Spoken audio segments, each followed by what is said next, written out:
When we are rooted in the body consciousness, we experience intensely the reactions of the physical body to circumstances and events. We may experience a feeling of pleasure or pain, and as the intensity of that experience captures our focus, we are generally unable to pay attention to vital feelings or focus on mental activity. As the attention shifts to the vital level, we become fixated on the feelings, emotions, and vital sensations. And again, the mental process is overshadowed. Further subtilization of awareness brings us to the mental level.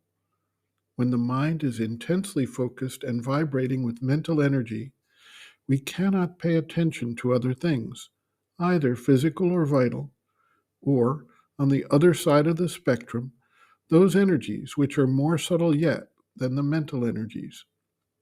It is thus that those experienced with spiritual practices recommend that the mind needs to be quieted or stilled so that we can experience the more subtle forces operative on the yet more subtle levels of intuition, inspiration, spiritual sense. Swami Vivekananda, in his lectures on Raja Yoga, describes the process of quieting the mind and stilling the mind stuff so that it is removed as an obstacle to the spiritual consciousness. Sri Aurobindo briefly describes in his speech at Uttarpara the transformation he underwent during his time as an under-trial prisoner, as his mind was quieted and the consciousness widened and became receptive to the subtle spiritual force that constitutes the oneness of the universal manifestation. He was able to realize the truth of the vision of the universal divine described in the Bhagavad Gita, not as a matter of intellectual understanding, but in the force and vision of an all-encompassing spiritual experience of oneness. It is also interesting to understand that each level, more subtle than the one before it, is also wider and more encompassing. Our experience of the physical body is very strictly defined within the compass of the outline of that body. As we shift to the vital level, we begin to feel things that are outside the frame of the defined physical form.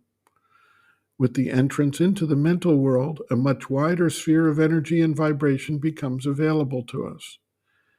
At the more subtle spiritual level, we have yet to discover the boundaries of the spiritual consciousness, which leads sages and seers to proclaim that this force widens us to the universal level.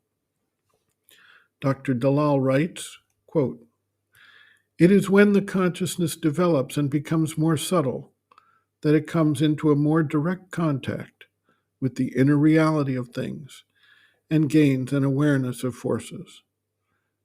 In Sri Aurobindo's words, quote, "The ordinary man lives in his own personal consciousness, knowing things through his mind and senses as they are touched by a world which is outside him, outside his consciousness.